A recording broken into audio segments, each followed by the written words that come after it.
Damn. This page freaks me out a little bit. It's really cool. I'm being real. Like, it's so cool. It's freaking me out.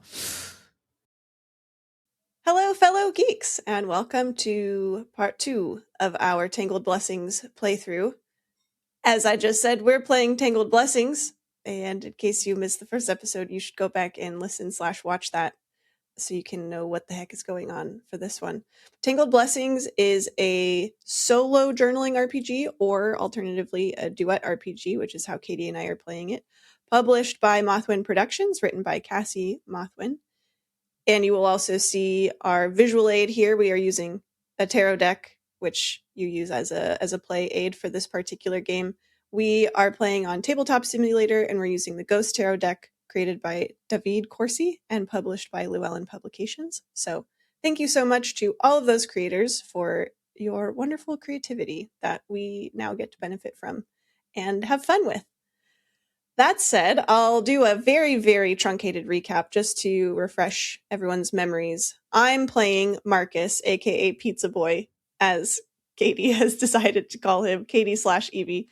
He was kind of just headed for a life of nothing and nobodiness when he received his letter to Brackroot Academy and decided to come.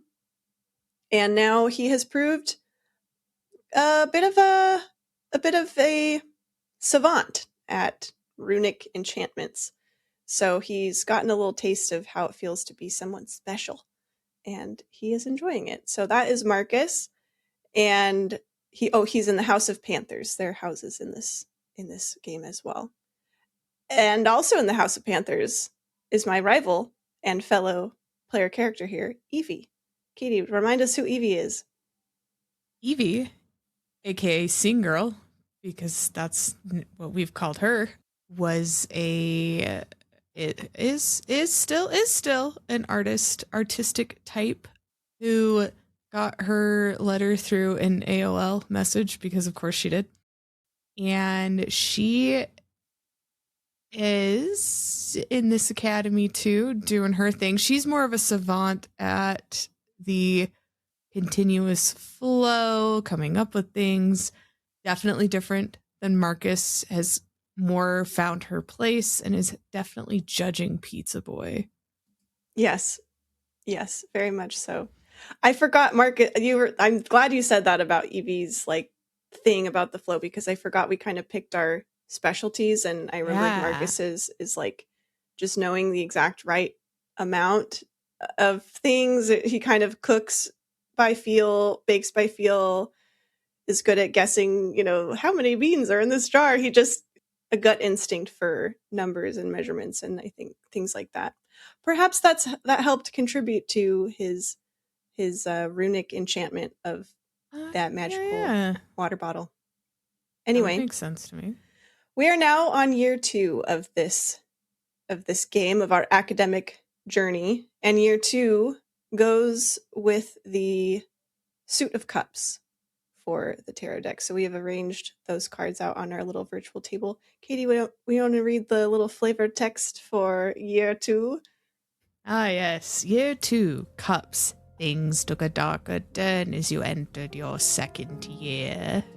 Yeah, I don't know who the narrator of this is, but that's their voice. Yeah, it's an old crone, perhaps. You should start you'll have to use that voice whenever we have our downtime in the summer. Oh, yeah, sure. That can be the narrator. Don't know who they are, but they're here. Maybe we'll reveal it later. Who knows? As noted, though, things took a darker turn. So we are on year 2. We are going through the suit of cups, and we are going to each draw 2 cards to explore our experiences, our memories of year 2 here at Brackroot Academy. I think you start, right, Evie? Although I suppose, unless you want to reverse the order, because I believe that for year 1, Evie started. So do we want to continue with that order, or would you like to reverse it? Oh, why don't we give Marcus a turn, because he left so flustered? Okay, sure. As well. Marcus can go first then. So we draw, just to refresh everyone on the rules, we draw a minor card for the prompt, and then we draw a major arcana card to give us a little bit of creative inspiration for how to answer the prompt. What are we looking at, Katie? We got a 9 of cups. 9 of cups, okay. 9 of cups. Ooh! For several weeks, a ghost followed you from hall to hall, hovering in your peripheral and disappearing when you turned to look. When you finally captured the ghost through magical means, they told you a traitor hunts you. How do you pay the ghost for this information? How do you interpret the message? Whoa! We are getting started. All right. Real quick. Wow. Intense. Okay. And your card is the tower. All right. Want to tell me a little bit about the tower? So the tower represents things like unavoidable upheaval and chaos and shock and like forced liberation. If it were upside down, it would be like a fear of change or resisting the inevitable or avoiding things. And typically the towers are like crumbling. Actually have a tattoo of the tower. Typically the tower is crumbling. Is that what you said? Mm-hmm. Yeah, typically the tower is some form of crumbling because it's like change. It's like an inevitable change thing. Like I see. You have to catastrophe. The tower's not typically a good card to get. Yeah. Wow, what a way to start the year. Yeah. A traitor. Who could be a traitor Tower hunting me? is pretty fitting. For Yeah. a traitor. Talk about shock. And trying to resist the inevitable. I'm also trying to keep in mind my rival, Evie, and how she might fit into this. So, What? Oh, go ahead. Can I ask to maybe help you? Please, sure. What would have prompted Marcus to catch this ghost in the first place? Like, I get seeing it out of the corner of your eye, but like, why would Marcus specifically capture this ghost? I think Marcus decides to catch the ghost because one night when he's walking back from dinner, he's now kind of been seeing this ghost for, we'll say, a couple weeks, feeling like he can just barely see something out of the corner of his eye. And he finally gets the best look at the ghost that he's had this whole time. And it's out when he's on his way to the house, as we've been calling it, the Panther house, which is near the edge of the woods. And the moon is bright tonight that night and is shining down just full light. And he sees this ghostly figure, finally catches like a really good glimpse of it. And it looks like him. And he's very mystified by this. And a bit disturbed, as one might be if they saw a ghost of themselves. So he decides that, okay, something is up with this ghost. It's not just sort of a weird magical prank or something. I have to catch this ghost. So I think Marcus does okay, here's how I'm going to loop Evie into this a little bit. I think Marcus decides to ask Evie for the start of a ritual circle. He doesn't tell her why he needs this, but he thinks that maybe Evie kind of has excelled in this particular area, or at least, from Marcus's point of view. And so he asks Evie basically for, the beginning notes on a basic ghost circle or something like that. So, But he leaves it very vague, and then he finally does capture the ghost. And I think this ghost of himself is very abstract in its message. I don't think Ghost Marcus is very specific at all. He's very cryptic, I think it is basically as much information as is in this prompt of just like, Okay. a traitor haunts you, beware. You know, like very, very vague. Where you're like, that's not helpful at all. What am I supposed to do with this? Why did you say that? Exactly. So I pay the ghost for this. And how do I pay the ghost for this information? I think Evie also gives Marcus, like with the end of this ghost circle, she tells him that you can either like banish the ghost, basically exorcise it, or you can just let it go and do its thing. So he banishes it. Okay. Which I think in his mind feels like setting it free. He's not quite sure, but either way, he doesn't want it following him anymore. And he interprets the message. He doesn't know who this could be, but he feels like everyone's a little bit out to get him. Ever since the enchanted water bottle incident, I think he's felt like he's standing out more and more, but he has continued to be a bit friendless at Brackroot Academy. So I think his like interpretation is, I think, kind of becomes just like more isolated and a little paranoid, a little cagey. Okay, I like it. I'm into it. I think overall, trying to, if we're gonna kind of look through the lens of the tower, he is trying to prevent whatever disaster might befall him. And yeah, so he becomes a little more paranoid. He's kind of looking over his shoulder a bit more. Perhaps in his mind, it maybe crosses his mind that perhaps this has something to do with what he saw in the divination class last year, but he's not quite sure how that might connect yet. Okay, there's my memory. So now, how does Evie remember that exchange? And what does Evie make of Marcus's behavior like, after this whole thing? Marcus probably finds Evie in like a study hall area, like a group situation, perhaps. Is it in the house?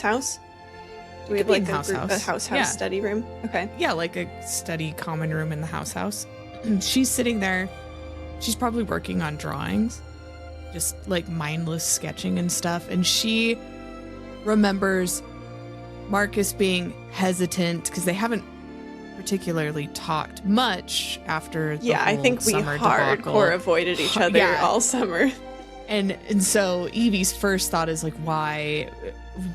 It is, what do you want? Because he is approaching her. So she gets a bit defensive about him approaching and is very like tight-lipped when he asks for a ritual to trap a ghost.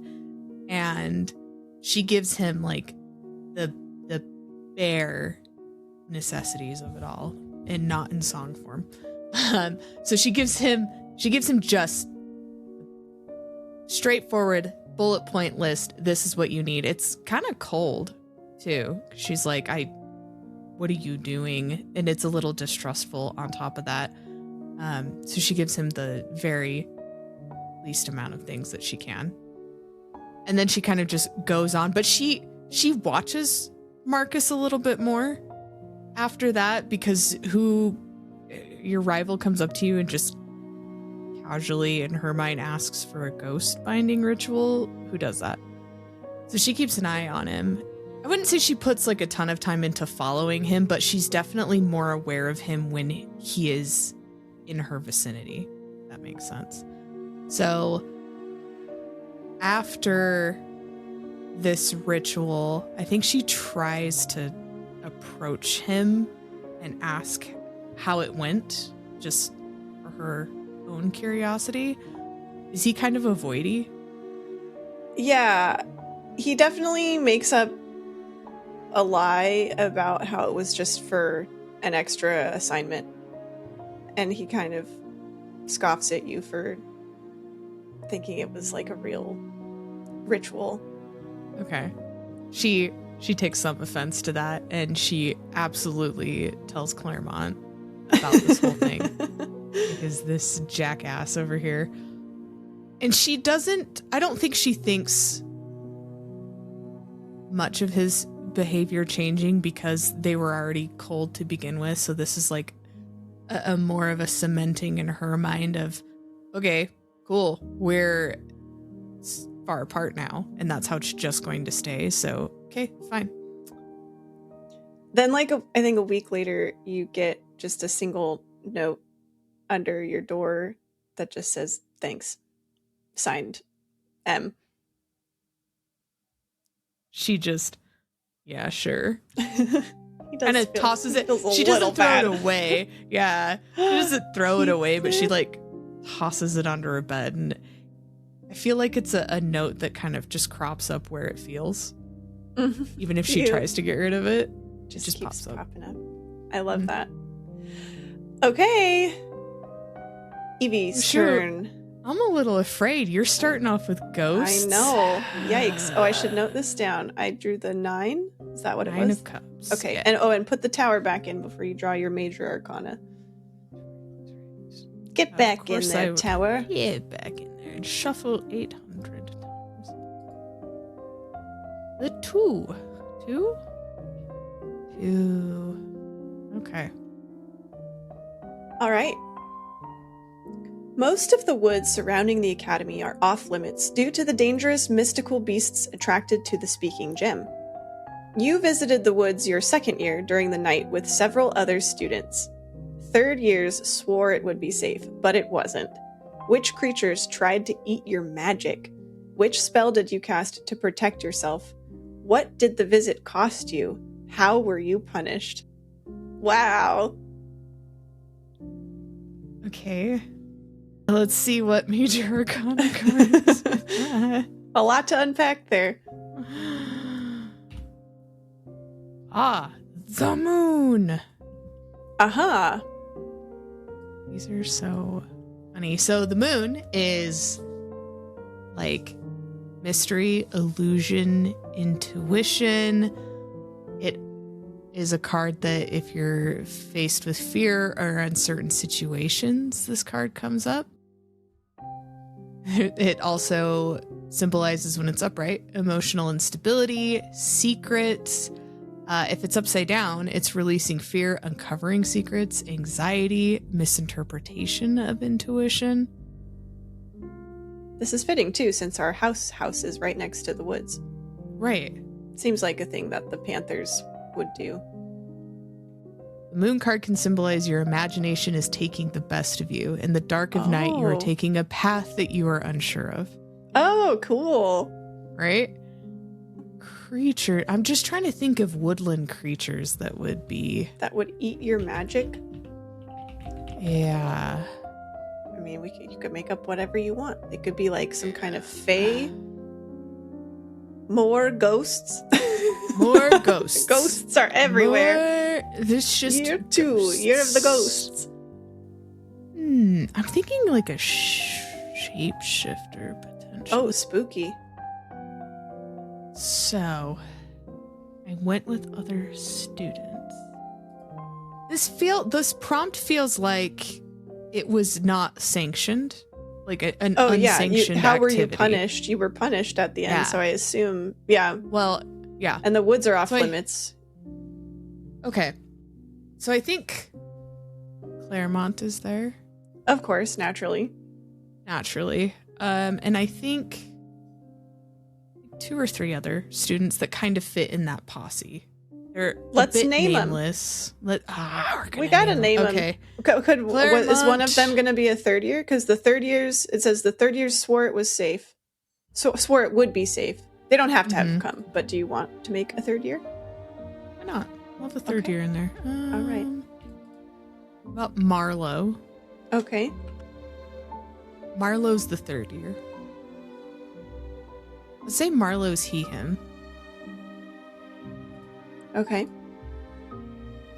Is Marlowe part of the House of Panthers with us, or a different house? What house did we put Claremont in? Claremont is House of Dahlias. Marlowe should be the House of Dahlias with Claremont. Okay. I'm gonna go really easy. River. Great. She, her. Is she from the House of Panthers? Yeah, I think River is. So we'll have Marlo, River, Claremont, and Evie. It's fall time, crisp afternoon, but still kind of, you could hang out outside if we wanted to and like do strolls and stuff. I think Marlo is talking about how he's been in the woods. He's seen like really cool firefly type things and just like tame creatures, and there's teleporting bunnies, and like he's just seen some like very whimsical things, and he's not really sure why the forest is off limits. It's safe. No one's died. So there's not really a reason that they couldn't go. And he paints just this like moonlit picture of just sparkles and like creatures just hopping and minding their own business. And you'll see just these wonders and like white deer wandering around. It's very just fantastical, this picture that Marlo paints. And he says we should do that because we're getting close to a time when magic is more dense. We'll say it's near Halloween. Magic gets more dense around Halloween. Obviously. So, inspired and thinking that maybe she could gain some like pictures or things to like draw inspiration off of for herself, Evie says, let's go. So they decide to go the next night into the forest. It's a bit cloudy. The moon gives some light, but it's very intermittent. And the further that they go into the forest, the canopy of trees starts growing overhead, but they do see like there's glowing mushrooms that are kind of lighting paths, and it is magical to start. They see those bunnies who appear and disappear. They see those fairy lights. And then Evie sees a figure, and it's shrouded in shadow. And she gets a little curious and starts approaching this figure who looks vaguely familiar to her. She can't really grasp from where, but she feels like this is someone from maybe her old life, and her instincts kind of tell her to follow. And so she summons the other three to follow her, and she says, I think this is someone or something who will lead us to like an even better place. And she hears even a whisper in her mind that, follow me, I'll lead you to someplace beautiful. And she's very just enchanted by it. So she follows. And it's almost like she's floating, a bit of a trance for her. And they get deeper and deeper into the woods. Marlo starts getting nervous. She can kind of faintly hear some worried tones behind her, but the voice is still leading and the figure's still leading him on. And slowly the glowing mushrooms start to go away and the sound dampens even more until you can't hear anything. And it's like you've been put into a box where the sound's been dampened to nothing. And Evie can hear her own breath. She can hear her footsteps of dry leaves and forest floor, and she can hear the steps of the thing in front of her, who stops. And it turns around very slowly and reveals a face of sharp features, sharp pointed nose, elongated teeth that have drool coming down, and these glowing bright green eyes. Before she has a chance to react, the thing swipes up and slashes out at her. She stumbles back and stumbles into Marlo and Claremont and River. And they have the wherewithal to already have their footing, and they turn and they just bolt. And out of fear, Evie casts that shield spell that she's been working on ever since Megan hurt her last year. She wants this to be like her frontline protection, wants it to be the most powerful thing. So she does that, and the claws rip and tear and break through that as if glass were shattering. And it grabs her wrist of one of her upheld arms, and she starts feeling just this hot, like burning sensation, like her blood's boiling, and she can feel something leaving her, and she sees this essence that's almost the same color as the creature's eyes, like coming out of her, and she starts feeling weak, and she manages to get away, but but the creature still has a grip, and so it rips through, and it takes her 2 fingers off one of her hands. Whoa! She gets away, and they get out of the forest, and she's a bleeding mess, but she finds the other 3 who are fine, who have managed to get out, and they're freaked out, of course, and Evie's just blood everywhere, and so they get her up to the main castle and get her to an infirmary, which I would imagine the school would have. And because it's such a freaky thing, all of them are babbling about what's going on, and they made a ton of noise coming back too. So like they ran, like they're going by house, and it is commotion. Like Evie's screaming. This is how I'm folding Marcus into this. Evie's screaming about it. The other 3 are just like, it's loud. It is so loud. Lights are flipping on. People are running out of the castle. Like this commotion is just insane. So they get her up to the infirmary, and that's when the headmaster comes down, tries to suss out what's going on. And her punishment from this is she's suspended through the rest of that semester. Whoa. Yeah. What does suspension look like at Brackroot Academy? Do you just, like, are you there but not going to classes? Do they send you home temporarily? Or do they have, like, a different place where they send you? I feel like it could go 2 ways. One, send home. Or the second, like, almost like you're working off your punishment. You know how like your parents are like, you're grounded, go do all of your chores forever. Right. I feel like it would be tough for them to send students home, like if they've done a very elaborate cover story. Mm-hmm.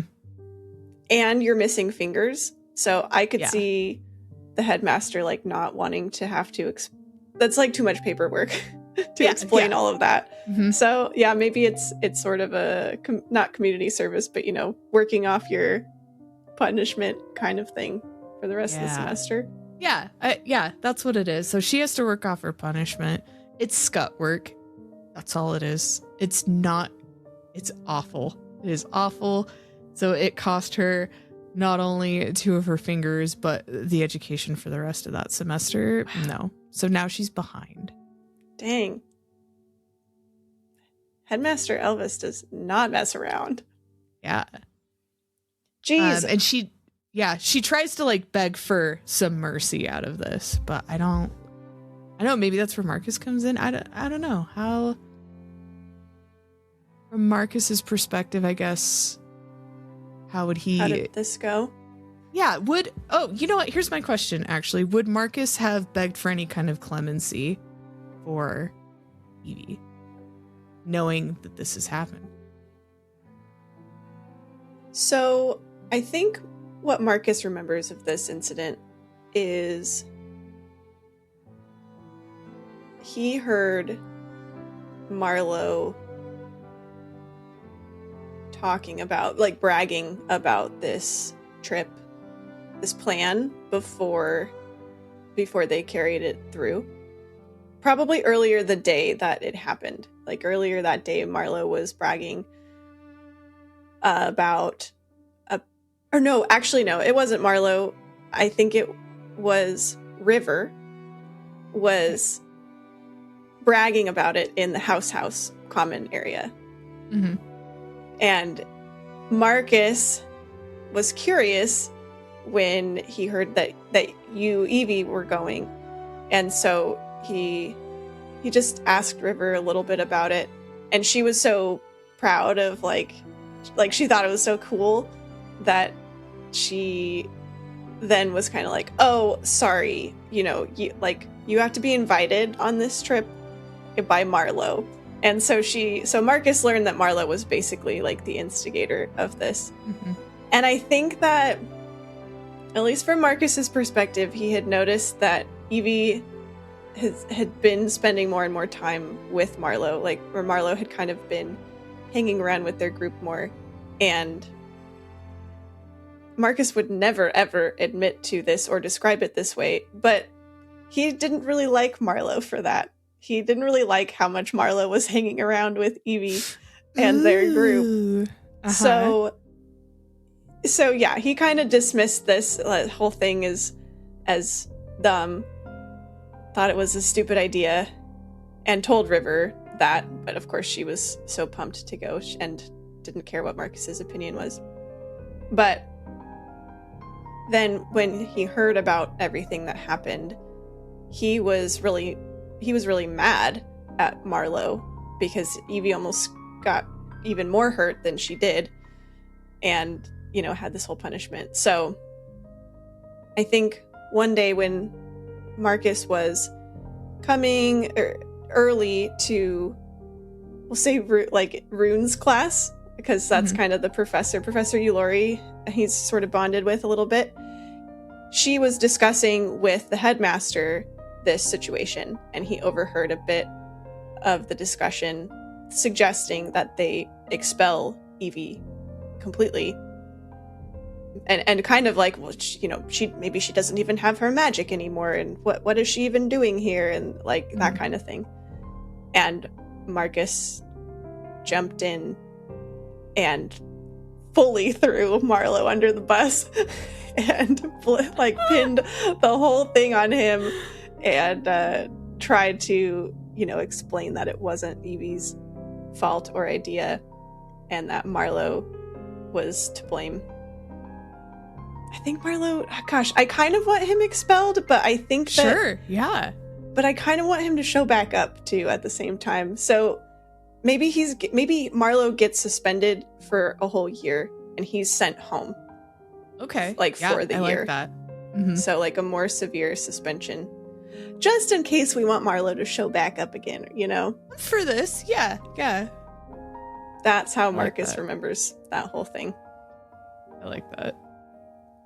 Boy, they weren't kidding when they said things took a darker turn.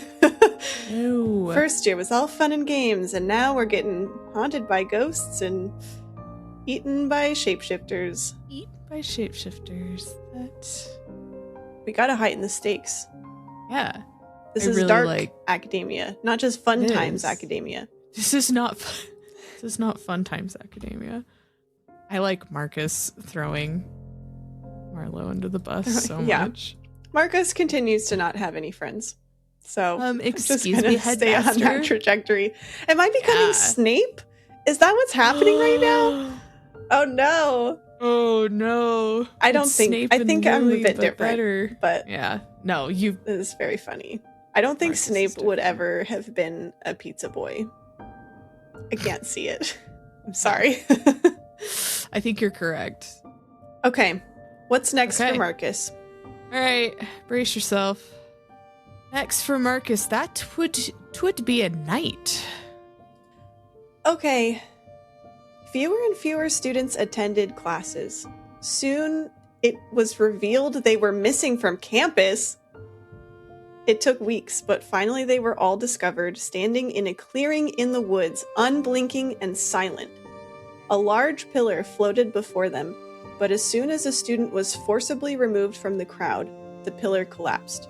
When it hit the ground, it shattered, releasing the students from their trance. What did the missing students remember of this event? How do instructors ensure this doesn't happen again?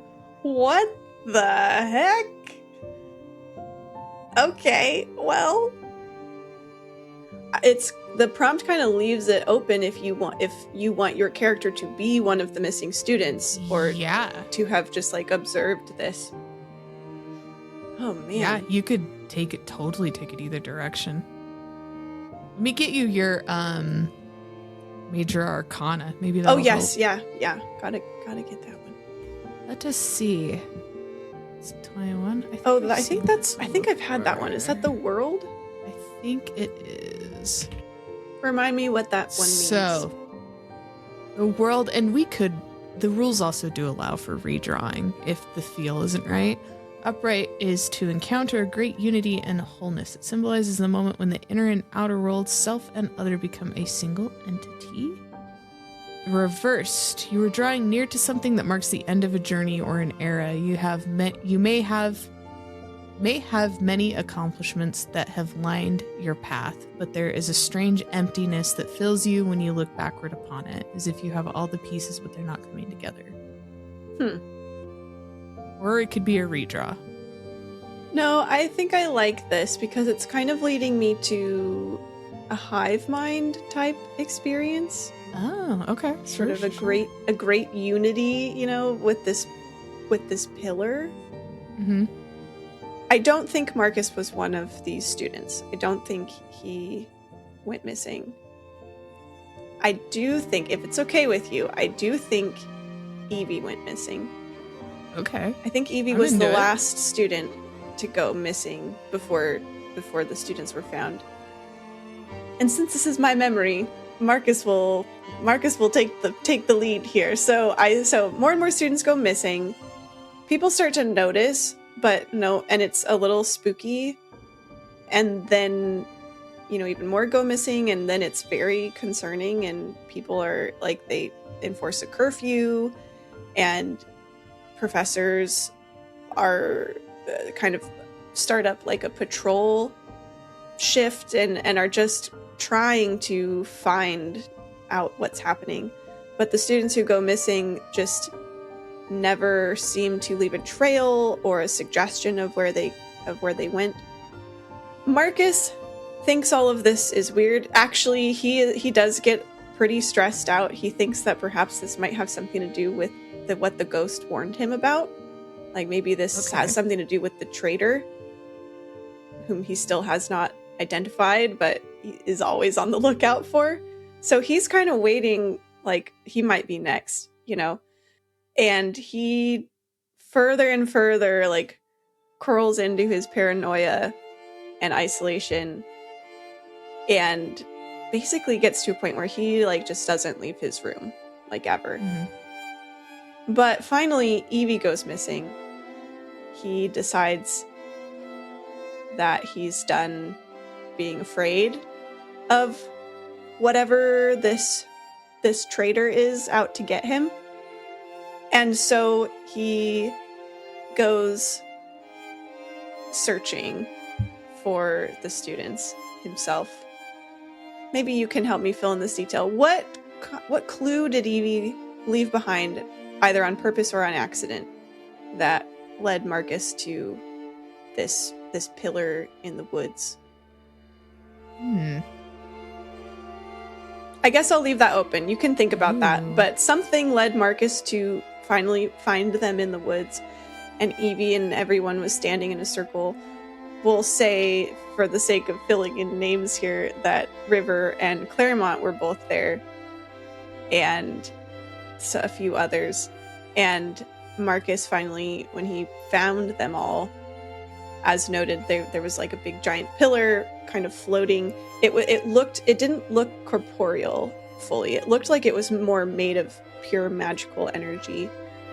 And all of the students were like holding hands in a circle. It was very like kumbaya circle. Uh-huh. But in this trance, and their eyes were all filled with this same magical energy that the pillar was constructed of. Mm-hmm. And Marcus like pulled Evie back from the circle and kind of broke the circle. And then the energy just like collapsed in on itself, and almost like a black hole or something kind of like imploded. Then everyone was kind of out of the trance. And I think the missing students didn't really remember how they got there. They don't remember the trip to the woods. but they remember the feeling of being whole and complete, just like perfectly unified. They remember what initially, like they remember like a call that kind of led them. But again, like they sort of remember being called, and then like the next thing they know is they're waking up here in this trance. So I will now put it to you. What does Evie remember of this call, and what did she leave behind either on accident or on purpose that led Marcus to this spot in the woods? Yes. So she was mindlessly drawing again. I'm going to say this is like after she's back in classes at this point. This is after her suspension. I guess I could feel put like, us in time. Like time passes a little bit. Yeah, we'll say this is like in February. Okay. Yeah, I like that. She's having one of her kind of flow state nights where she's lounging like sideways in a chair, feet over one edge, just mindlessly drawing. And although she has this healthy fear of the forest now, she gets this just image in her mind of the forest, but it's warm and inviting, and she feels like she needs to go there. So she starts kind of drawing out what's in her mind. And she gets about partway through it. She doesn't even finish the drawing. And she just slowly stands up, sets the drawing just down on the chair, mostly finished, but like there's still details. It's smudged. She sets that down and she just leaves. No word, nothing. She just has this need to go to where this is, and she feels like she can just get there with this calling. So she does. And then the next thing she knows, she's in front of Marcus, who is just looking wildly worried about this whole thing, and she's just confused. I think Marcus finds that partially finished drawing. Yeah, that makes sense. Yeah, and like she doesn't typically leave her sketchbook around. Like she always has it with her, so it's unusual anyway that he found it, unlike finding a pencil that she leaves everywhere. Mm-hmm. Yeah, Marcus kind of wrenches you back, and the like usual coldness is a little bit gone in this moment, and he looks genuinely worried for you, and he's like, "Are you okay?" I'm it's really warm and nice. And what happened? Do you know where you are? Say your name. Who are you? My name's Evie. Did you hit your head? No. You don't remember anything? How you got here? I was drawing, and now you're shaking me. So, no. You can feel his hand is like shaking, he's like holding on to your arm, and he's like trembling a little bit. But once he sort of sees that you're okay and yourself more or less, his hand like stays on your arm just like a second too long, and then he like takes it back. I'm okay. Let's get everyone back. I don't really know what happened, but we need to let the professors look into this. Sure. And she kind of holds her arm where his hand was. I guess. Thank you. Yeah, sure thing. Let's go this way. And he starts then kind of shouting at everyone else and trying to direct the crowd. So, okay. And then how do the instructors ensure this doesn't happen again? I didn't really think about that. But I think that from now on, I think the instructors build it's kind of like an electric fence, but it's more like a magical barricade around the forest. Like it's to like keep students in. So Right. like it's not just a policy now. Like it is now you cannot access the forest except at certain access points that are like monitored Verified. and verified. Yeah, exactly. So Like, access to that the makes- woods is like very locked down now. That makes a lot of sense. 2 incidents now. In the same year. Mhm. Okay. Man. All right, Evie, bring us home. I'm afraid. A 1. Okay. It's number 1. Number 1. Oh, you drew a 2 and a 1. I Okay. don't know how I feel about that. Number 1. You found a stack of books abandoned in the common room. Curious, you thumbed through them and realized certain highlighted passages linked together to form a phrase. A king is waiting for his constellation at the stroke of midnight. Find him in the river. Was this some elaborate prank or the mark of a secret society? Did you uncover more clues? Who do you think left the books in plain sight? There is a stream that breaks the campus in 2. Could it be involved? Yeah. Oh yeah, and then who's your major arcana? The magician. Interesting. Okay. The upright meeting on the magician. Yeah, it's like the connecting force between heaven and earth. So it's like remembering that you're powerful, you create your inner world, and the outer world will follow. If it's upside down, it might mean it's time to implement some changes. So upright represents true power, reversed is a master of illusion. Okay. And it can be deception and trickery, and you may be lured in by the showmanship of his arts. Interesting. You know what happens? Tell me. Evie, I'm gonna tell you right now. I'm ready. I'm ready for it. Evie's got this written on paper. And you know who is really good at just knowing things and amounts and measurements and just stuff like that? Marcus is really good at knowing these cryptic random things.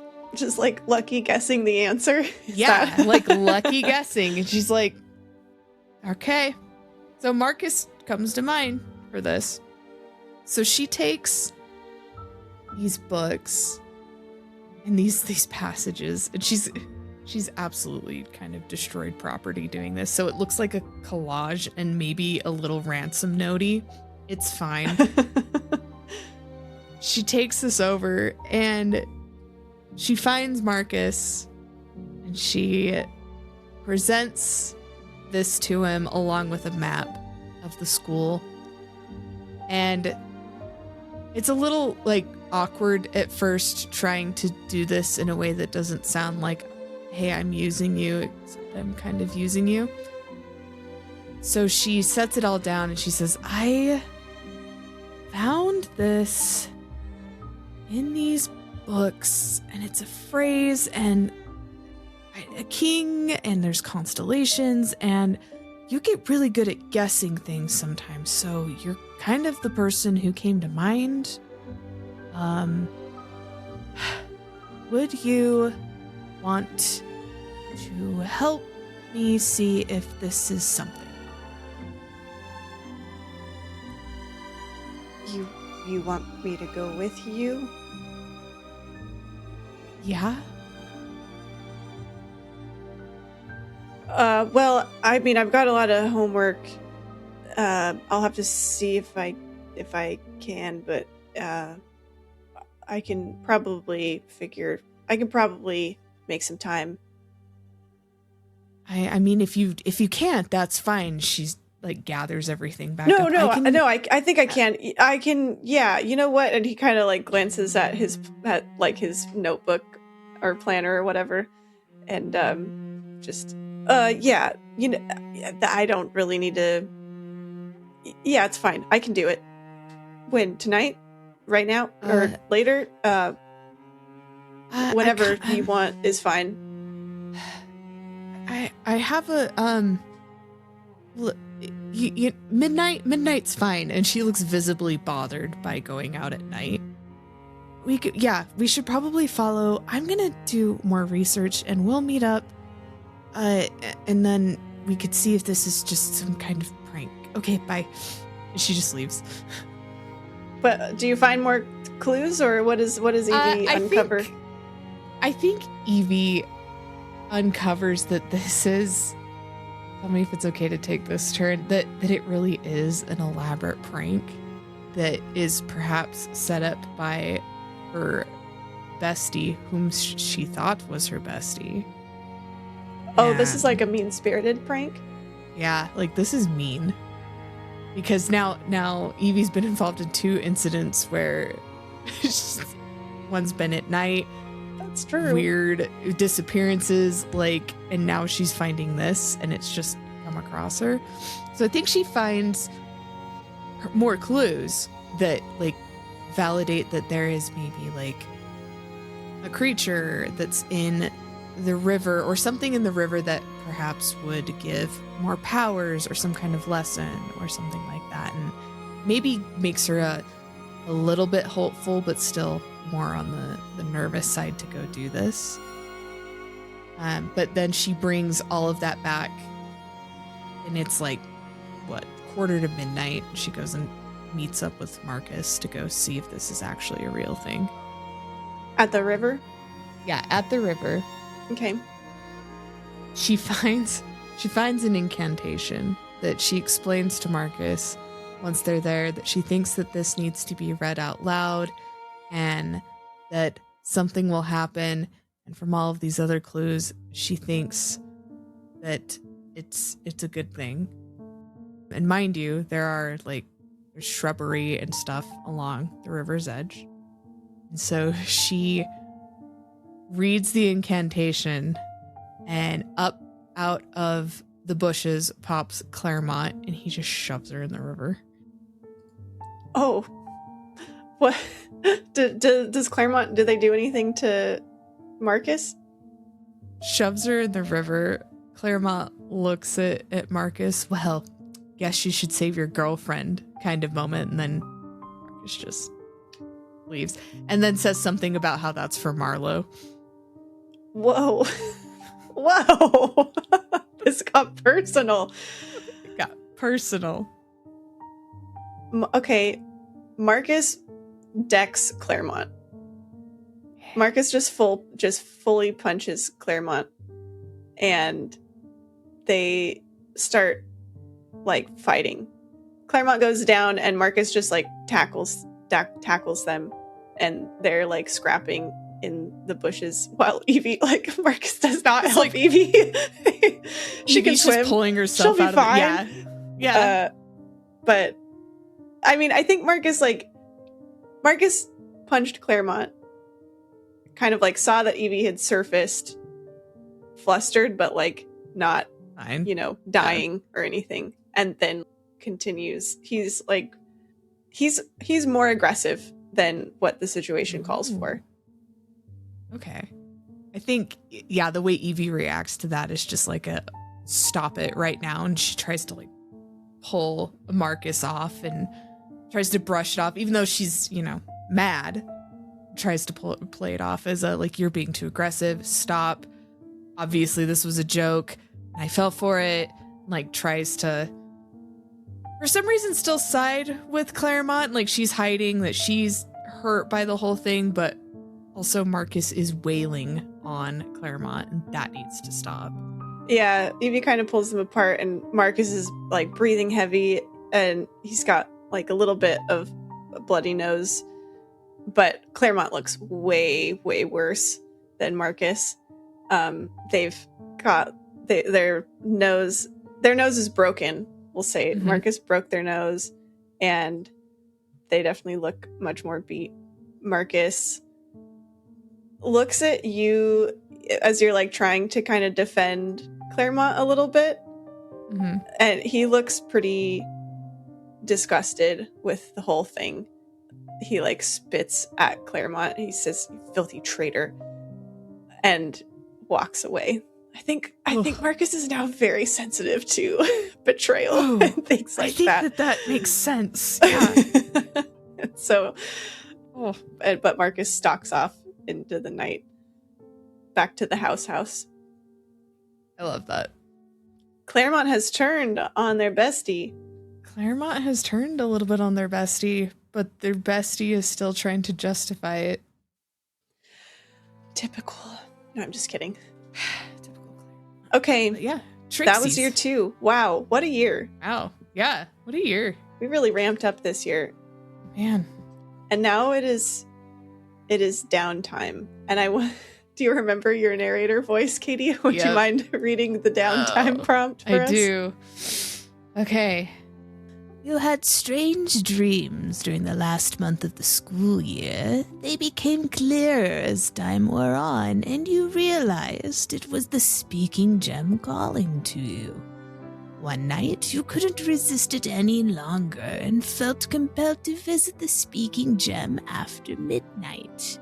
It showed you a secret path where others couldn't follow you. Your rival arrived the same time you did. You both touched the speaking gem simultaneously, and it said, "What you seek is hidden in the Grand Rotunda." The Grand Rotunda rests on a natural platform near the south end of campus. Did you visit the Rotunda, or did you let your rival go alone? If you visited, what did you find in the hidden Rotunda? Was it something you could take? Or was it a door, an idea, a view, a person, a symbol, a tool? Spooky. For those who are not able to see the book, which I guess is everyone because we're not showing the art of the book, but it's really cool. The speaking gem is all cracking with like a dark magic, dark black energy that's like going out in tendrils. And then the print itself, the words kind of fall off and like fade into the abyss. Oh, Katie, you didn't read the last two. On the next page, more. It's a tool, a key, A body? a body. Oh shit. What you seek is hidden in the Grand Rotunda. Okay, question number 1. Did Evie visit the Rotunda? Or did she let Marcus go alone? Or vice versa, did Marcus visit the Rotunda? Or let Evie go alone? I'm going to say that Marcus will go. Marcus is going to go. Yeah, but if Marcus is going to go, then it's one of those the hell you're going by yourself moments. And maybe not even out of I'm going to protect you, but just more of a, well, I'm going to experience it too kind of feeling. But still with a little bit I'm of... shocked that Evie is still willing to answer a mysterious call in the middle of the night. Right? After like 3 times this has happened. Oh my gosh, right? She's got trust issues, but now she's like, well, internally she's like, well, Marcus did come find me. I'm not going to let Marcus go off by himself because what if I can't find him again? She has this whole internal monologue, and outwardly, it definitely does not reflect her internal monologue. It's well, I'm going to come too. Okay. And then what did Marcus find? Yeah, Marcus kind of senses Evie's hesitation, but does not himself hesitate. He glances at Evie after you've both sort of received this message, and then he just turns and leaves and walks to the Rotunda. But what did I find there? And did we find the same thing, or did we find different things? We could do something creative with this and draw a couple of major arcana cards to see what the vibe might be. Oh, I like that. I'm just making ish up, but I maybe like that'd it. be fun. I think that feels like it's in the spirit of the game. We've got the devil. Oh which we've seen no, before. for Marcus. No, the left-hand side's the devil. Oh, okay. Oh, yes, I see it now. The Emperor. Oh, that's pretty. Ooh. The Emperor is about control, authority, regulation, organization. And if it's upside down, then that's like a sign of abuse of authority. Devil is like entrapment, emptiness, lack of fulfillment. When it's upside down, it's becoming self-aware, breaking change that come with, or, change and things that come with poor habits, might be tired of running in circles and are in need of change. Interesting. I think Marcus finds a rune which he's never seen before.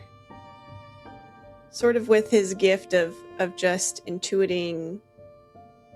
I think he can kind of just sense how to use this rune. Mm-hmm. And it feels very powerful. That's what Marcus finds. I think Evie sees the same thing.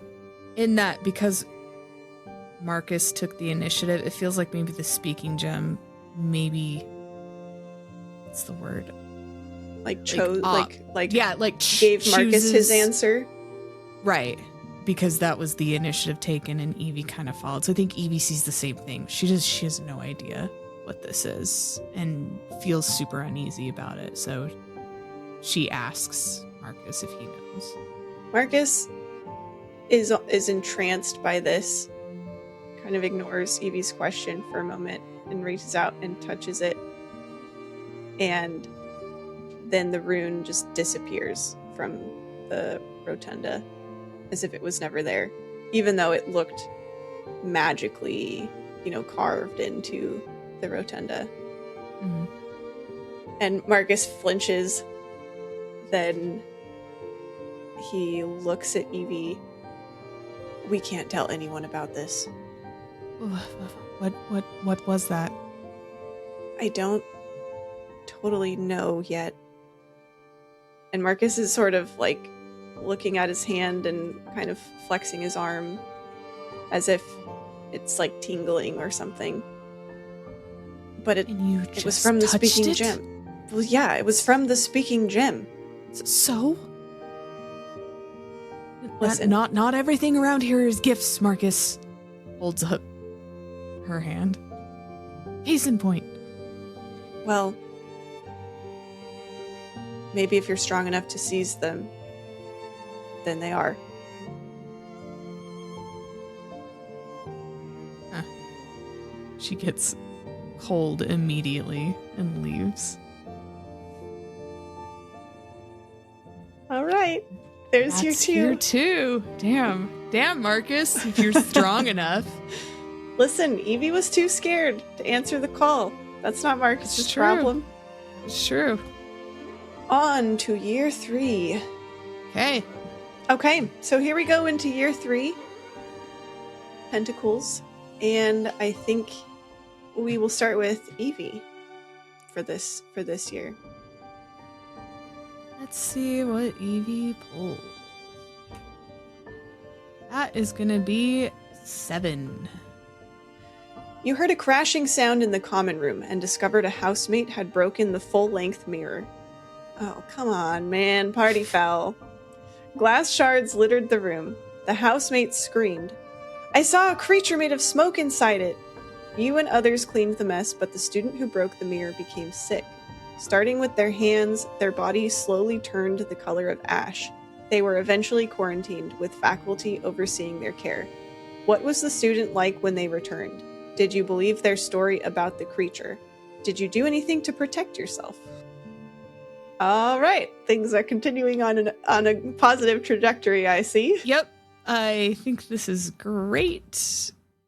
And I'm pretty sure that's... The Fool. Of course. The Fool. Excellent. The Fool. Actually, that makes a lot of sense. They broke a mirror.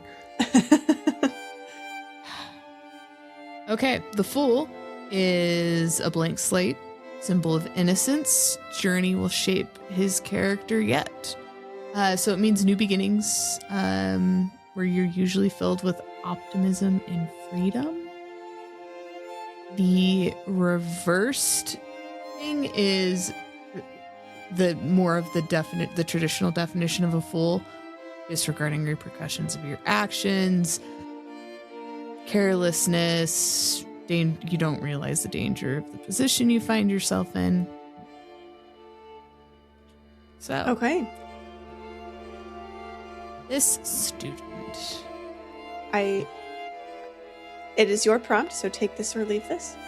But the fool made me think of maybe this is a first year who is like new and innocent to the ways of Brackroot Academy. Mm-hmm. I was just thinking that. It is.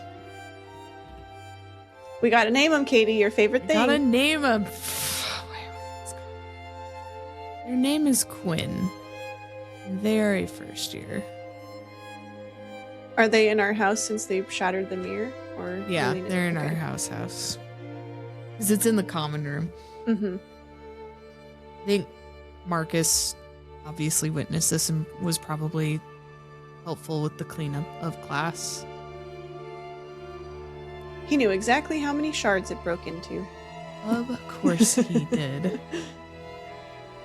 I think they came... Okay, this student came back not really remembering what had happened. They came back kind of the same way that they left, and there were students asking if they were okay, if they needed anything now that they're out of quarantine, and Quinn was just more confused than anything because they look normal again. No ashy skin, nothing. It was almost like someone hit the reset on their memory of the whole thing. And Evie believes the story about the creature.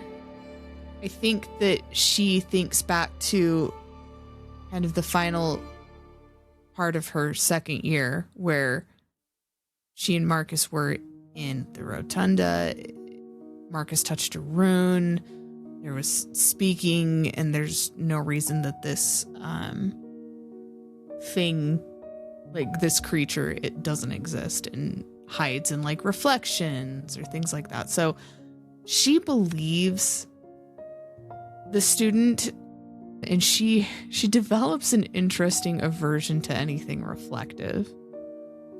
Oh, that must be difficult to achieve your makeup and hair. Yeah. Is Evie still dressing like a scene girl 2.5 years into this, I guess? 2.5 years in. She's kept the hair. I think she's dialed down her makeup a bit. Like it's more... you know what? No, let me take that back. Evie does. She has this aversion to reflective things, and she'll only like do her makeup, things like that, in mirrors where other people are like there and present, and she knows that they're there. That makes sense. Like she will not get ready alone in makeup. She'll go to the common room and she'll do that in front of the mirror with several witnesses around. That's kind of how she protects herself, is she makes sure that if she's around something reflective, she's not alone at any point. And then I think she starts trying to do research on creatures that could be shadowy, things that can turn people into this ashy color. She doesn't find a whole lot. She goes to Magic Google. Things She goes to Magic that are Google. shadowy. Yes. Things what might be shadow, and asks Shadow Google. I don't think she's talked to Marcus yet, because his comment about being weak stung and stuck with her over the summer. So while he witnessed the same thing, all of that, I don't think she talks to him at all about it, because she's still pretty like, well, he thinks I'm weak. So I think she avoids him mostly. It's just the story of our rivalry is we like start to become friends, and then we get upset at each other. Yep. And then we start to become friends, and then we get upset at each other. Yep.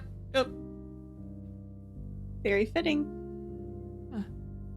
Does Marcus do anything with the like shadow creature stuff? Does Marcus believe? Marcus does believe, and what Marcus does is he was there when, or like comes into the common room when at the shattering of the mirror, and he does help clean up a bit, and he actually keeps one of the shards of the mirror. Yeah, he holds on to that and kind of studies it and tries to see if he can find this shadowy creature or see it again or figure out what might be going on with this mirror. And he notices Evie getting ready in the common room more often, and sometimes Evie can feel like eyes on her, like she kind of will catch Marcus sometimes staring at, and it's always the like, you know, when you look at someone and they like look away, right? When The you look at them, accidental like they're like, contact, oh, yeah. I wasn't looking at you. Yeah. He goes back to, you know, reading a book or whatever it was. I think she always gets a little bit huffy when that happens and she just leaves. Like, Half finished makeup. yeah. I can't I focus. can't believe you're one. Yeah. All right. Alrighty. Marcus, let us see. This. Oh. Well, it's some kind of symbol. I think it's a page. Okay, we'll go with My thought it. is it's a page. Hey. Oh no, we're back in the forest, everyone. Oh no. Alright. One of your classes took you into the forest surrounding the campus for a faculty-guided field trip. That actually fits, that now the only outings are guided by faculty. The woods are full of dangerous creatures, as we have noted, and this was your chance to learn more about them safely. While the trip was fine, on your way back to the school, you saw a vision of the academy collapsing. The dust from the collapse swallowed you, whispering, "You'll never escape." When you blinked, the towers stood once more. What did you study in the woods? Who joined you? What have you concluded about the vision? Wow. Marcus is just plagued with prophecy and doom. Damn, He buddy. thinks that all of this is going to end horribly. Oh, okay. Oh, you're also the fool. Unless you Oh. would like something else. Interesting. What was the reverse of the fool again? The It's reverse of the fool is the traditional meaning of the fool. Like, Oh, okay. The like. you are a fool. Okay. Whereas like the upright is like new adventures and new beginnings. Wow. Oh my gosh, this is okay. I feel like poor Marcus is just getting all the reasons to continue being more and more paranoid about everything around him and everyone. Right? So I'm just going to lean into that. And I think, so we go on this field trip. I think that I think this is actually for divination class. Okay. So I think Evie is there, and we are going to study shapeshifters, and more specifically, we are going to. This is pretty dark, but I think that shapeshifter blood is a powerful ingredient in divination rituals. Okay. And so what we're specifically doing is studying shapeshifters, and the faculty, I feel like we should have a professor for this class now that we've Mhm. and it cannot be Professor Trelawney. No. But now it's your turn for a name. So It's a man. I think his name is Professor Brynhurst. Professor Brynhurst, yes. He's the divination professor. He's pretty serious and old, but old in a way that seems kind of ageless. It would be like really difficult to guess how old he is, you know? Mhm. You would believe like mid-40s, and then you would also believe like 90. He's Sure, just yeah. sort of that weird. Yeah, he's hard to place. But he's like always been there. Yes, exactly. Anyway, he's no nonsense. He's very serious. He takes divination very seriously and continually impresses upon all of his classes the perils of prophecy and sort of interpretation, and how you just really have to be careful with how you interpret things and hidden meanings and all of that kind of stuff. So he takes all of this very seriously. Anyway, we go into the woods to study shapeshifters, and I think specifically Professor Brinhurst and probably other professors have had previously set traps for shapeshifters, and so we are going to check the traps basically, and they are, at least according to the professors, relatively harmless to the shapeshifters themselves, and they're released afterward, but they are, I think, are magical sleep traps so that the shapeshifters are like conked out until released, basically. Mm-hmm. So we go, we study the shapeshifters that we find in like their unconscious form and harvest some blood and then get out of there, like let them go. So we have this trip, and then on the way back, Marcus just like freezes as he reaches the magical barrier that's between the forest and the campus. He just freezes. He has this vision, the whispered, "You'll never escape." I think what Marcus concludes is that when he looks down and he kind of comes to after the vision, he realizes that a couple drops of shapeshifter blood had gotten on him, it was like on his skin, and he believes that the traitor is actually the headmaster, and that the headmaster is not who they say they are. That perhaps they themselves are some sort of shapeshifter. Oh. So, Marcus is getting real. He's getting real conspiracy theory brain up in here. He's got red string all around. He thinks he knows who the traitor is. He thinks it's the headmaster, and he thinks that basically, I think what he starts feeling like where all of this is going, like the speaking gem talking to him and reaching out to him specifically, and him getting this power rune, and now these visions and these warnings. I think he starts to believe that he himself is destined to take over Brackroot Academy, and that the "you'll never escape" is like, that is his destiny. He's never going to leave this school because he is destined to like become in charge of it, and become like the speaker to the speaking gem. I think that's what Marcus concludes in year 3. Okay.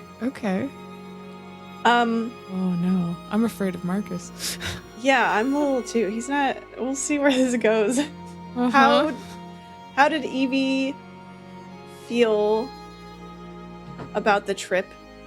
And did she notice Marcus like pause and kind of have this experience? Evie hated the entire thing, all of it, every second. I'm sure. But she swallowed a lot of it down and probably spent the entire class with like her fist clenched, and like she's definitely got fingernail marks and the palm of her bad hand even. She paid as much attention as she could, trying to focus on like the quote unquote science of it all and not think about her attack or anything there. And she definitely noticed Marcus stop because she ran right into his back when he started having this vision, because she was already off getting relieved that they were finally leaving and trying to get herself centered again, and she just right into the back of him. And she tried to apologize and then noticed that he wasn't moving for several, probably seconds, I imagine. Yeah. So she kind of shakes his arm a little bit because there's still that residual panic of, did something happen to him? She just makes sure that he's fine. And he doesn't respond right away even then, and then you kind of shake him a little harder, and Yeah. he finally comes to and jerks his arm away, more out of like reaction and surprise, not really seeing who it was specifically. Mm-hmm. And then you see he does finally notice you and who it is, and he blinks and, oh, sorry, I was zoning out. Hey, you're fine. You stopped and I was just, looks like you're fine. So you should probably just keep walking back to the school. Hey, Evie, Yeah? just be careful. I feel like not everything is right here. Just be careful, okay? And Marcus just kind of walks off before you can say anything. She totally is rooted to the spot. Her lips narrow with her eyes, and she just, don't say things like that. And it's very under her breath, and then she starts following him. Cryptic Marcus is becoming like his cryptic ghost. I don't like it. Marcus, calm down. I will not be calm. I think what's interesting is we'll see if that fool prompt was that Marcus is being a fool or that he was not being taken advantage of, because we'll see if he was horribly misguided or if he was correct. Maybe a little both. Little column A, little column B. Yeah. We're just, we're playing. We're seeing. All right. Okay. What's next for Evie? The night. Oh, there's the night. Okay. By your third year, you had a good grasp of the campus layout and found a secret place. This small area allowed you to practice spell work, mixing potions, casting rituals, and more, all by yourself. You even made a secret entrance to hide the way in. At some point, someone else found their way in. They took any personal items you'd left there and destroyed your altars. Where was your secret place? Who do you think stole it from you? How did you cope with this loss? Oh, poor Evie. Oh, I'm sad. Okay, let's see. That's the sun. Success, abundance, and radiance. Huh? And the reversed is significant difficulties finding positive aspects to certain situations. Okay, I think I'm probably going to take the negative side of the sun and work with that. Because that's not positive, what just happened. What if this person left you a bunch of encouraging notes after stealing all your stuff? That could be positive. Oh, yeah, they said thanks for the things, smiley face. They left you a bunch of those. inspirational cat posters. Oh yeah, that makes everything. Hang in there. Makes it better. Hang in there. Oh boy. Okay, so this place was near the Whispering Lake, away from the forest side though, because reasons, obvious reasons. It's a place she found that's near enough to the lake, but still kind of hidden from like obvious sights. She kind of made it her sanctuary spot, away from common room, away from stresses, where she really could start practicing, getting better with her magics, her just everything to do with that. And I think maybe Marlowe might have been the one to find and destroy all of this, because Whoa. Marlowe's back. And Marlowe's holding a certain contempt that there was so much blame placed on Marlowe for all of this. So that's who she thinks probably did it, just because personal items were taken, the altars were destroyed. It just feels so personal to her that this was all destroyed. And it was destroyed, and like she had her like art supplies in a spot, and it was just like pencils were broken in like several bitty pieces, and like just all sorts of chaos, destruction, disaster. When she finds that, she has a little bit of a cry about it. She doesn't cry often, but this was one of those just, all right, last breaking point. Why? She gathers up the torn up pieces of paper, the bits of pencil, and this is probably mid-afternoon, evening, starts trudging toward House. And she just looks defeated. I don't know if she's really coping with this loss. She's having a why me moment that is just lasting. So she's not really coping with it. She's wondering why she's run into so many problems. Though she's succeeding in her classes, there have just been so many personal disasters that keep happening. So she's having this why me moment, trudging back to House. And maybe Marcus sees her. Yeah. I don't think Marcus would have known where Evie disappeared to sometimes. But he sees her trudging back, looking worse for wear. His first instinct is to go to Evie and make sure she's okay.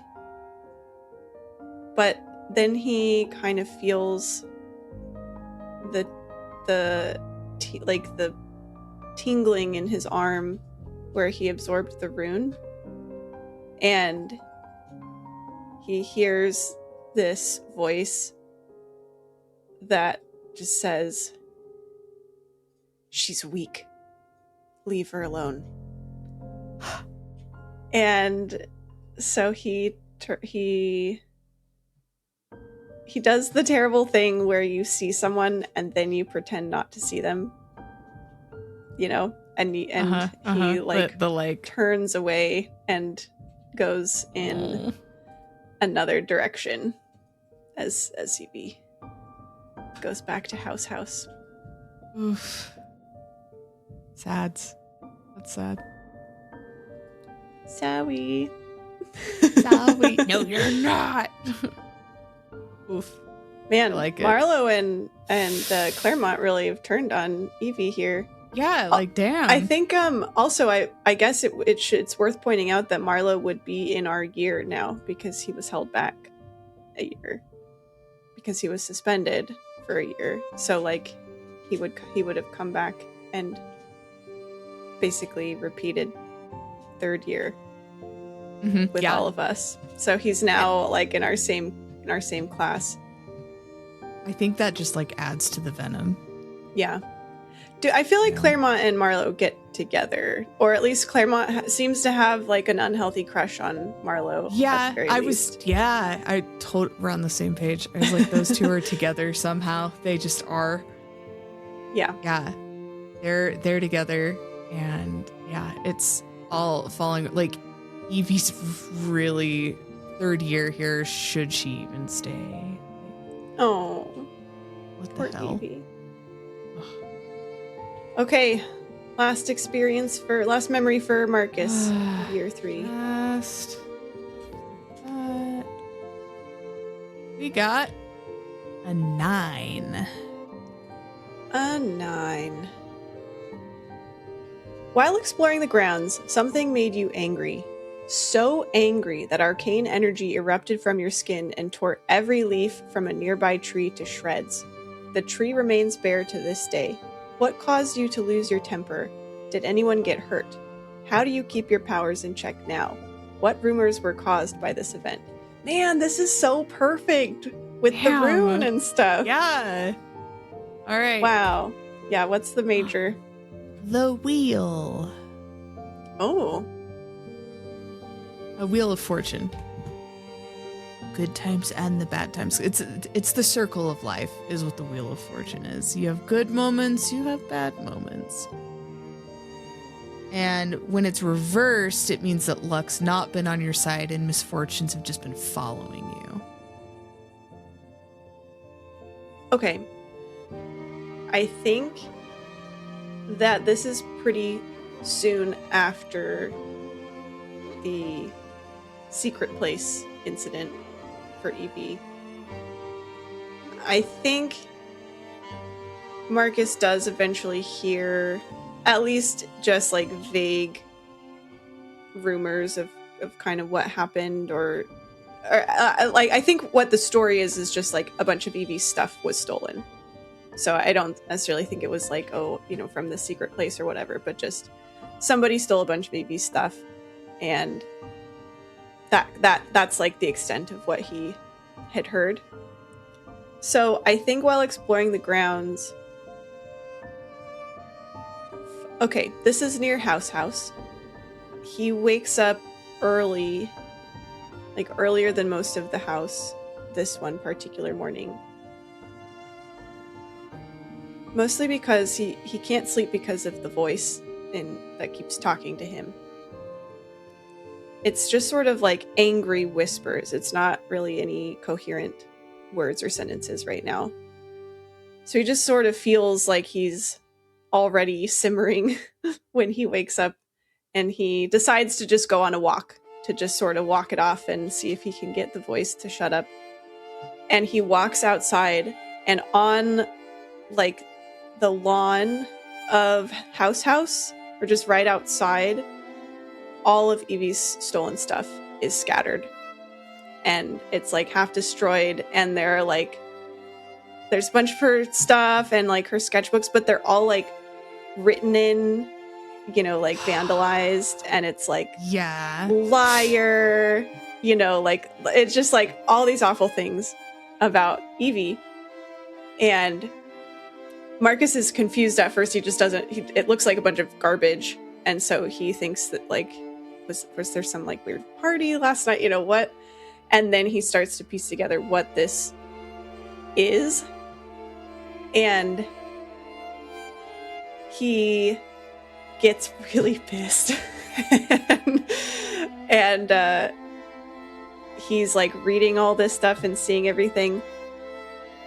He sees the pencil that he used of Evie's, like the specific one, and it's like broken in half.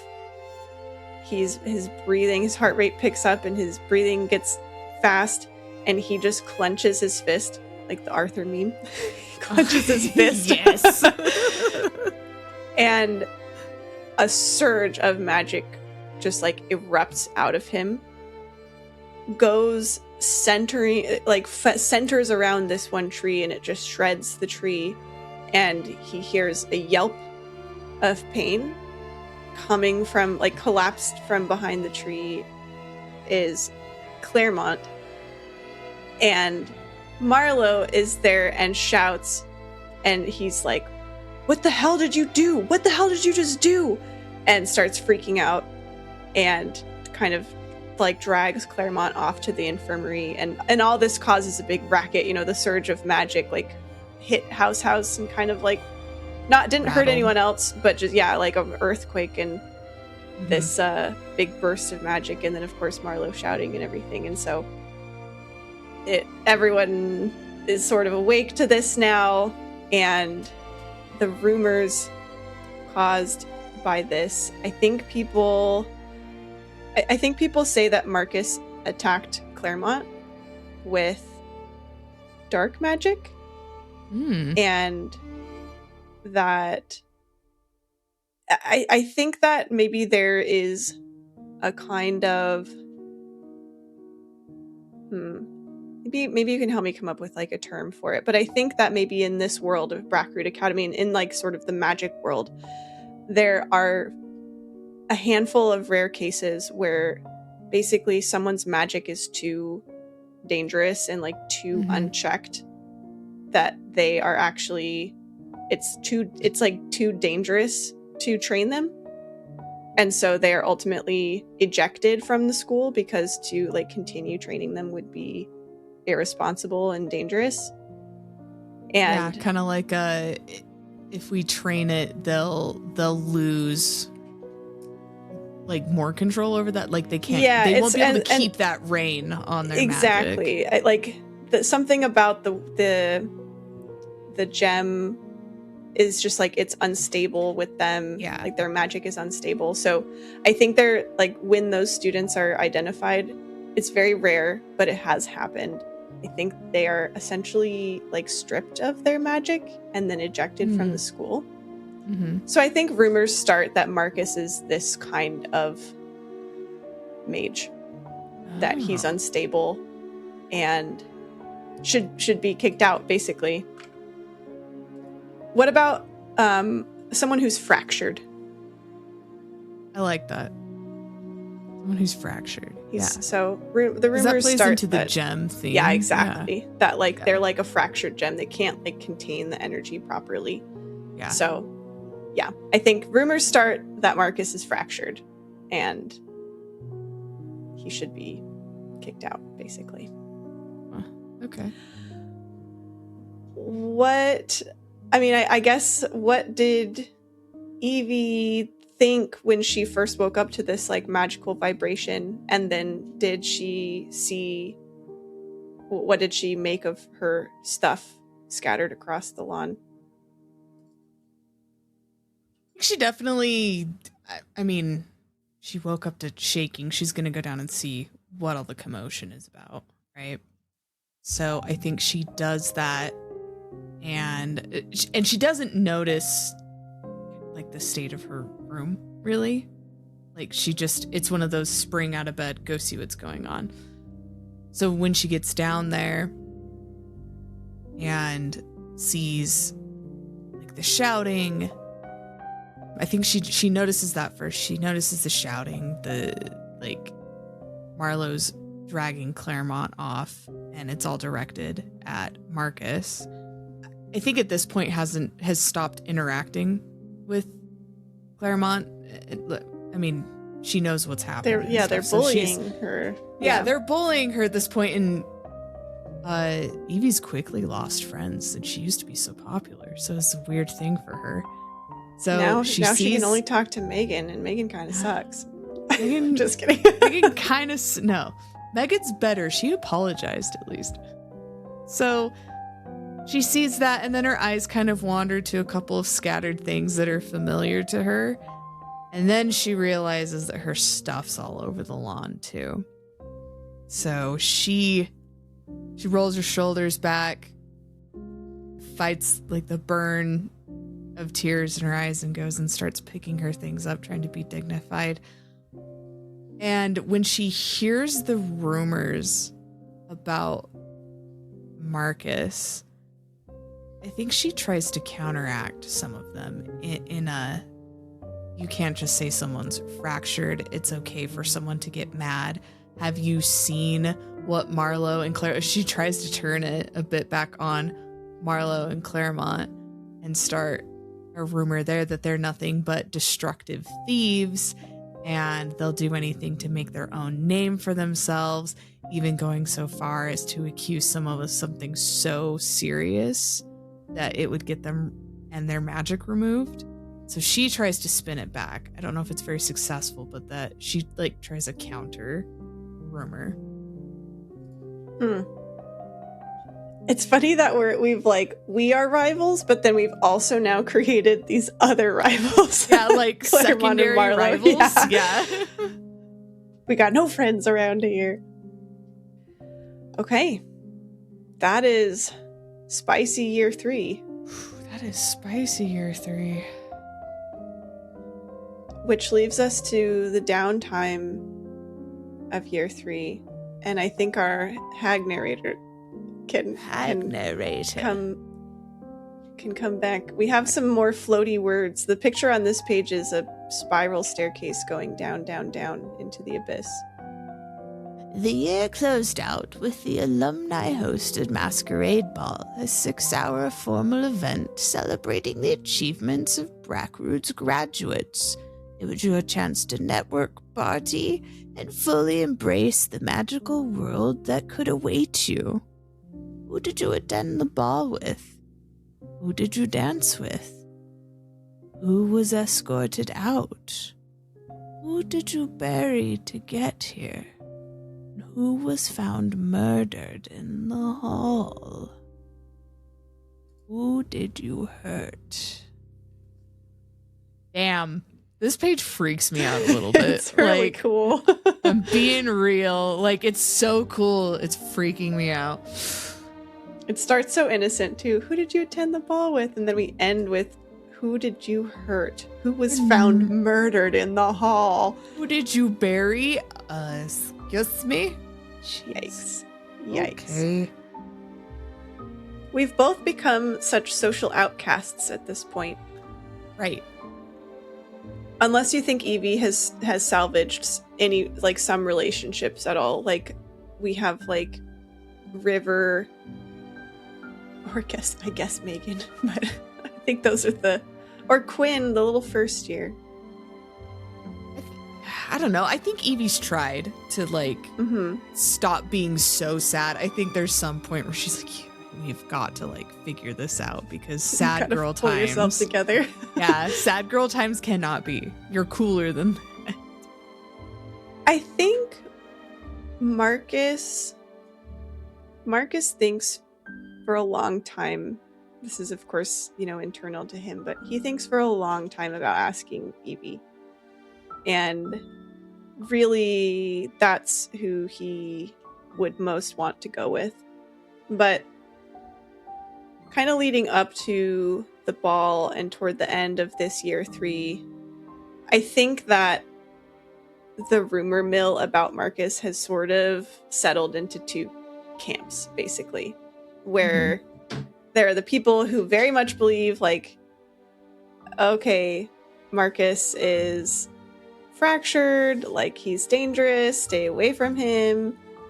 And then I think there are people who maybe latch a little more onto Evie's version and start to look at Marcus as almost like anti-hero. He's like a little bit noble, and people kind of take the story and run with it, that like, oh, he was just sticking up for Evie, and then of course people who see him more as just like really powerful, not fractured, but just a lot of raw power. I think that of course, like, also on top of the whole enchanted water bottle thing. So all this to say is, I think Marcus thinks for a long time about asking Evie, but then one day after class, a 4th year asks him, and she's the most popular, notable, okay. Kind of who's who of the 4th year class.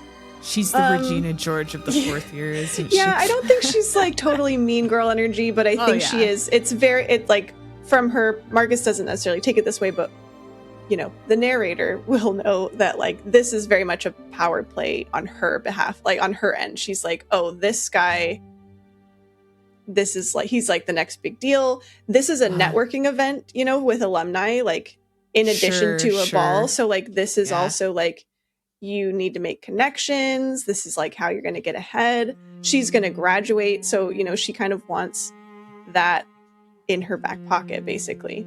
Yeah. So we should give her a name. Her name is Katrina. Katrina. Okay. She's a very talented mage, top of her class, popular girl. But popular, like the popular smart girl. She's like got it all together. That kind of popular girl. Yeah. So, yeah. Anyway, Marcus was on the day actually that Marcus was like, finally, like, okay, fine. I'll just ask Evie, like, so I can stop, stressing over this. Katrina asks him, and he's so surprised and flustered that he says yes because he's never really had anyone take an interest in him, like I guess a fellow student take an interest in him. So yeah, that was a very long answer, but he attends the ball with Katrina, the year 4 top of the class popular girl. I like that because it's like it's hitting a real role reversal of like Evie's dwindling in people and Marcus is now like it's definitely a shift in that status. Mm-hmm. So I think Evie decides to go. It's just her going, I think.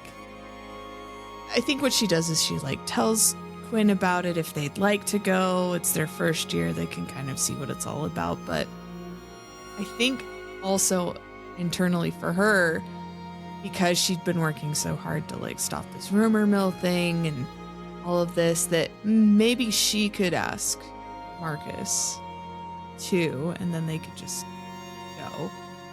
And she could maybe put her sad girl thoughts aside of like, I'm weak, all of this stuff. But when she finally works up that nerve, that's when she finds out that Marcus has already been asked by Katrina to go to this masquerade. So she lets that go. She attends by herself. I think she's in like a deep royal purple that's like near black kind of gown. That's the gown that she has on, that with a matching mask that covers most of her face. I think she also does her hair up. She gets ready in a way where she's actually not very recognizable. Like she does her hair up in like a fancy updo. She has the mask on. She kind of adjusts her posture. A lot of things to make herself seem like that's not Evie, and you wouldn't be able to recognize her easily unless you wouldn't talk to her or something like that. I think she goes more on the intent of being anonymous, even though it is network party fully embraced. She's going to kind of scout, I guess, would be kind of her motive. Mm-hmm. Yeah.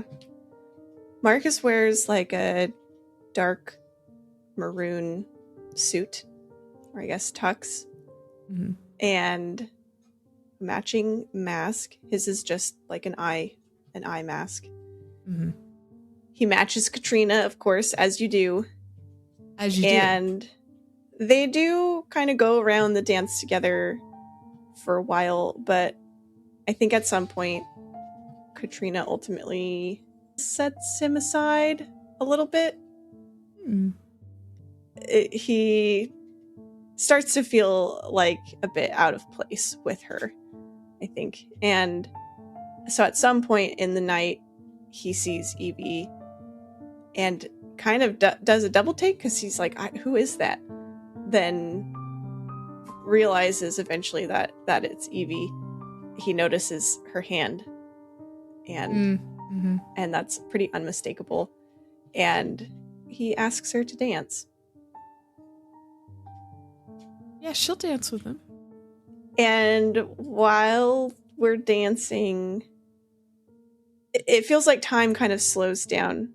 And Marcus starts getting this impression in his mind of that vision. Or sorry, not of the towers collapsing, but of the divination class. The first one of them kissing. And he starts to wonder if this is that. He knows he wasn't, dressed in a tux in that particular vision, but the moment just starts kind of resonating, in a way that you're like, I feel like this is it. And he starts to lean that way when there's a scream from the hall, just an earth-shattering shriek, and that interrupts the moment, and people kind of rush outside. And who do we find murdered in the hall, Katie? We find little Quinn murdered in the hallway. No! Not Quinn. That is not the person I expected you to say. Wait, you Poor were probably Quinn. expecting Marlo, huh? I thought I was Or like Claremont. Marlo or Claremont or Katrina even. It's like that Oh, could be yeah. interesting. I was not expecting Quinn, but We're I going like tragic. it. That is Tragic twist. tragic. That is Little super Quinn. tragic. Little Quinn first is year. murdered. First year Quinn murdered in the hallway. If to add a little detail, I think that they've been stabbed, Mm-hmm. and Marcus sees the shard of mirror that he saved, as the weapon stabbed into Quinn. Uh-huh. Damn. Yeah. He doesn't know how that got there.